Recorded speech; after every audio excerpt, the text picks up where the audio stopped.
নমস্কার। এই ভিডিওতে আমরা বৃষ টরাসের ক্ষেত্রে দেখব ফেব্রুয়ারি মাস মাসিক ফল, রাশিফল, লগ্নফল যেটাই বলবেন, জেনারিক আইডিয়াতে জেনারেলভাবে কি দাঁড়াচ্ছে। ফেব্রুয়ারি মাসে যে ট্রানজিটগুলো আমরা অবজার্ভ করছি, খুব ভালো কয়েকটা পজিশন আছে কিছু প্ল্যানেটের। তো এই রেসপেক্টে জেনারিকভাবে আবার বলছি, জেনারিক কি দাঁড়াচ্ছে, থিমটা কি দাঁড়াচ্ছে টরাসের ক্ষেত্রে, আমরা এই ভিডিওতে এক্সপ্লোর করার চেষ্টা করব।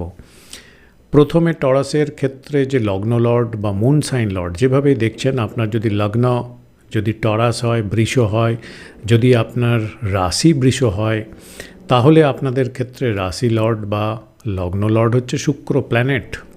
এই প্ল্যানেটটা বোঝাচ্ছে কি, এই প্ল্যানেটটা আমাদের রিপ্রেজেন্ট করে হ্যাপিনেস, লাভ, রিলেশনশিপ এবং যে কোনো বস্তুবাদী সুখ, মেটেরিয়ালিস্টিক কমফোর্ট যেগুলো আমরা ভাবি, এই প্ল্যানেটটা আমাদের মেটেরিয়ালিস্টিক কমফোর্টস, সেন্সুয়াল প্লেজার মানে শারীরিক আনন্দ, এগুলো প্রদান করে থাকে। রাহুকে আমরা কি জানি? রাহু হচ্ছে চন্দ্রের নর্থ নোডটাকে রিপ্রেজেন্ট করে, উইদাউট বডি। মনের বিবর্তন কিন্তু ঘটায়, উতাল পাতাল করে দেয় এবং প্রকৃত জ্ঞানকে ধ্বংস করে অ্যাকচুয়ালি কিন্তু আকাঙ্ক্ষা বাড়ায় এবং ফলত জিরো স্যাটিসফ্যাকশান এবং অস্থিরতার হ্যাবিট তৈরি করে। তো টরাসের ক্ষেত্রে দেখা যাচ্ছে যে ফেব্রুয়ারি মাসে আপনাদের 11th হাউসে শুক্র এবং রাহু ট্রানজিট করছে পুরো মাসটাই, এবং যতগুলো প্ল্যানেট ট্রানজিট করছে টরাসের রেসপেক্টে শুক্র কিন্তু ফেব্রুয়ারি মাসে সবথেকে বলশালী আছে। তো এই যে দুটো প্ল্যানেটের কম্বিনেশন এখানে থাকছে, শুক্র উচ্চস্থ অবস্থায় এক্সল্টেড পজিশনে একাদশে রাহুযুক্ত হয়ে, ভালো কোন ক্ষেত্রে? আর্থিক উন্নতির ক্ষেত্রে এবং ভালো ইনকামের ক্ষেত্রে টরাসের ক্ষেত্রে কিন্তু ফেব্রুয়ারি মাস দুর্দান্ত হতে চলেছে।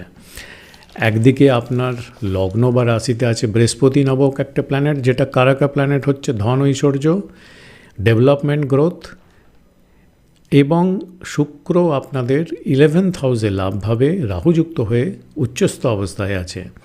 তো বৃষদের ক্ষেত্রে ফেব্রুয়ারি মাসে আর্থিক উন্নতি, গুড ইনকাম, ভালো যশ, খ্যাতি, নাম, এগুলো হবে, কিছুটা হবে না এরকম নয়, কিন্তু সাবধান হওয়ার ব্যাপারও থাকছে। বিষয়টা হচ্ছে যে আপনার যে অর্থ লাভ, গেন, ইনকাম, এগুলো যেগুলো আপনাকে গ্রোথ দেবে, গেন দেবে, সেগুলো কিছু কিছু ক্ষেত্রে কিন্তু আনফেয়ার ওয়েতে দিতে পারে, আনফেয়ার রাস্তায় দিতে পারে, আনফেয়ার ওয়েতে মেটেরিয়ালিস্টিক ওয়েলথ দিতে পারে। তো এই জায়গাগুলো কতটা আপনি সজাগ থাকবেন, সঠিক রাস্তায় আপনার আর্থিক লাভ হবে, কতটা গেন করবেন, কতটা ইনকাম করবেন, সেটা আপনাকে ভেবে নিতে হবে। ভালো ব্যাপার, আপনার লগ্ন এবং রাশিতে কিন্তু বৃহস্পতি আছে, শুভ প্ল্যানেট। লগ্ন বা রাশিতে বৃহস্পতি থাকা মানে পপুলারিটি ইন্ডিকেট করছে এই প্ল্যানেটটা। আপনার ফাইন্যান্সিয়াল গেনও কিন্তু ইন্ডিকেট করছে বৃহস্পতি আপনার লগ্ন বা রাশিতে থাকার জন্য, এবং আপনার পার্সোনাল ডেভেলপমেন্ট এর সহায়ক হবে। আপনাকে ভালো ধৈর্য, পেশেন্স এবং বাস্তবিক চিন্তাভাবনা করতে শেখাবে। কিন্তু ফ্যাক্টরটা হচ্ছে যে শুক্র কিন্তু ফেব্রুয়ারি মাসে বৃহস্পতির থেকেও বলশালী অবস্থায় আছে, তো শুক্রর প্রভাবটা বৃহস্পতির থেকে বেশি থাকবে। তো যেটা বললাম, রাহুযুক্ত শুক্র আপনাকে কিন্তু আনফেয়ার ওয়েতে কিছুটা ওয়েলথ এবং মেটেরিয়ালিস্টিক যে হ্যাপিনেসগুলো সেগুলো পাওয়ার একটা তাগিদ চেষ্টা করবে। তবে বৃহস্পতি কতটা ব্যালেন্স করতে পারে, যদি আপনার চার্টে বৃহস্পতির পজিশন ভালো থাকে, সেক্ষেত্রে বৃহস্পতির ব্যালেন্স যদি ঠিকঠাক থাকে, তাহলে এই বৃহস্পতি কিন্তু আপনার ঐশ্বর্য কীভাবে ঐশ্বর্য, জ্ঞানের ঐশ্বর্য দিতে পারে, বাস্তবিক চিন্তাভাবনা দিতে পারে এবং আপনাকে প্রকৃত জ্ঞানের মাধ্যমে পার্সোনাল ডেভেলপমেন্টের দিকে নিয়ে যেতে পারে। কিন্তু ফ্যাক্টরটা হচ্ছে যে বৃহস্পতি যে টরাসে আছে এটা কিন্তু খুব কমফোর্টেবল পজিশনে নেই। যাই হোক, রাশিচক্রে যখন বৃহস্পতি দ্বিতীয় স্থান টরাসটাকে আমরা ধরি, এখানে যখন প্লেসমেন্ট আছে, ট্রানজিট করছে, তখন আপনার ঐশ্বর্য এবং ওয়েলথের দিক থেকে অনেকটা সাপোর্টিভ হবে। এবারে আমরা যদি আরও দুটো প্ল্যানেটের যে ট্রানজিট চলছে, বুধ এবং সূর্যের ট্রানজিটটা যদি দেখি, 12 ফেব্রুয়ারি পর্যন্ত সূর্য থাকছে আপনার নবমভাবে, 11 ফেব্রুয়ারি পর্যন্ত মার্কারি থাকছে সূর্যযুক্ত হয়ে, বুধাদিত্য যোগ হয়ে আপনার নবমভাবে। এই দুটো প্ল্যানেট যে নবমভাবে বৃষ রাশির ক্ষেত্রে দেখা যাচ্ছে, এবং নবম ভাব যে রাশির ক্ষেত্রটা দেখতে পাচ্ছি সেটা হচ্ছে ক্যাপ্রিকর্ন বা মকর রাশির স্থান, যেখানে সূর্য দিকবলী হয়। তো এই দুটো প্ল্যানেটের সম্মিলিত যে কনজাংশন থাকবে 12 তারিখ পর্যন্ত, আপনার 4th হাউস লর্ড সূর্য এবং আপনার 2nd এবং 5th হাউস লর্ড মার্কারি যে নবম ঘরে রাজযোগ করে শুভ অবস্থানে থাকবে, এটা আপনার লাক এবং স্পিরিচুয়াল গেন এদিক থেকেও কিন্তু অনেকটা ভালো প্রভাব দিতে পারে। কোনো বিখ্যাত ব্যক্তি বা গুরু হতে পারে, আপনার মেন্টার হতে পারে, আপনার বস হতে পারে, আপনার পিতা হতে পারে, তাদের কাছ থেকে ভালো নলেজের থ্রু আপনার গেন আসতে পারে, আপনার নাম বাড়তে পারে, আপনার ফেম অর্জনের রাস্তা সহজ করতে পারে। পড়াশোনা, শিক্ষাতে রুচি, ইন্টারেস্ট, ডিফারেন্ট কালচারের ওপর আপনার রুচি বা ডিফারেন্ট কালচার এক্সচেঞ্জের ওপর আপনার ইন্টারেস্ট বাড়বে। অন্য ভাষা, অন্য কালচার এর যে কালচারগুলোর যে ফিলসফি, সেগুলো আপনাকে এক্সপ্লোর করতে বা সেটাকে জানার ইচ্ছা আপনার মধ্যে জন্মাবে। যারা লেখক, যারা বক্তা, যারা শিক্ষক, এই হিসাবে যারা আপনাদের অন্তর্নিহিত আইডিয়াগুলোকে ঠিকঠাকভাবে আপনি ডেলিভার করতে চাইছেন, ক্লিয়ারলি ব্যক্ত করতে চাইছেন, বোঝাতে আপনি কিন্তু এই মাসে অনেকটা বেশি সক্ষম হবেন। নেগেটিভ হিসাবে বলা যেতে পারে যে মঙ্গল ট্রানজিট করছে বক্রি অবস্থায় ট্রানজিট করছে তৃতীয়ভাবে। এখান থেকে মঙ্গলের অষ্টম দৃষ্টি কিন্তু পড়বে আপনার নবমভাবে, যে দৃষ্টির ফলে আপনার নবম ভাবটা কিছুটা নেগেটিভ ইম্প্যাক্টও পড়বে না, এটা কিন্তু নয়।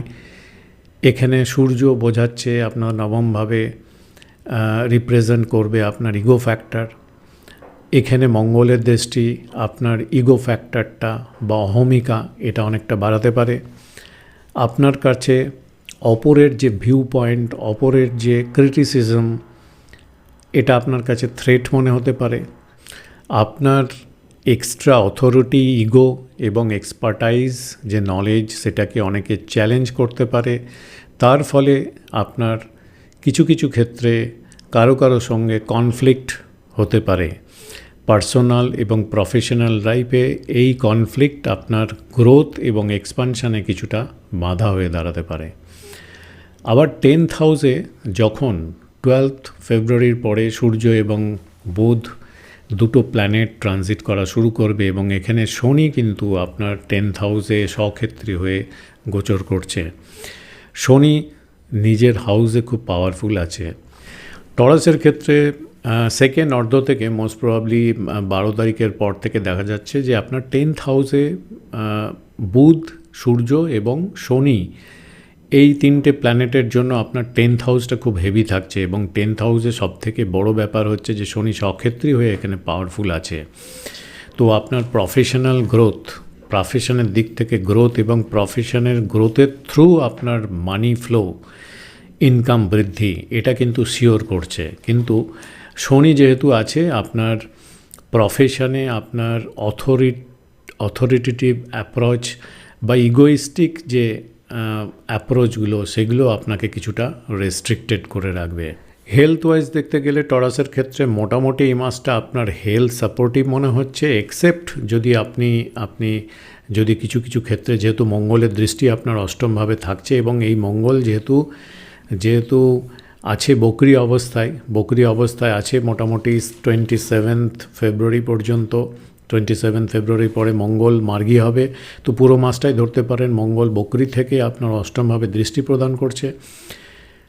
র্যাশ ড্রাইভ বা রাস্তাঘাটে চলাফেরার ক্ষেত্রে কিছুটা সতর্কতা নিয়ে চলতে হবে, এক্সট্রা সতর্কতা নিয়ে চলা ভালো। ছোটোখাটো অ্যাক্সিডেন্ট বা ছোটোখাটো দুর্ঘটনার সম্ভাবনা একদম কিন্তু উড়িয়ে দেওয়া যাচ্ছে না। হেলথ ওয়াইজ মোটামুটি আপনাদের ক্ষেত্রে এই মাসটা ঠিকঠাক আছে। তো এটাই জেনারেলভাবে জেনারিক ওয়েতে একটা গ্লিমস বলতে পারেন কি প্রভাব পড়ছে কারেন্ট ট্রানজিট ওয়াইজ ওভারঅল সব বৃষ রাশি যারা আছেন বা বৃষ লগ্নের আছেন তাদের ফেব্রুয়ারি মাসটা কীরকম দাঁড়াচ্ছে তার একটা আইডিয়া দেওয়ার চেষ্টা করলাম। যদি ভিডিওটা ভালো লাগে একটা লাইক অবশ্যই করবেন, যারা নতুন দেখছেন সাবস্ক্রাইব করে রাখুন।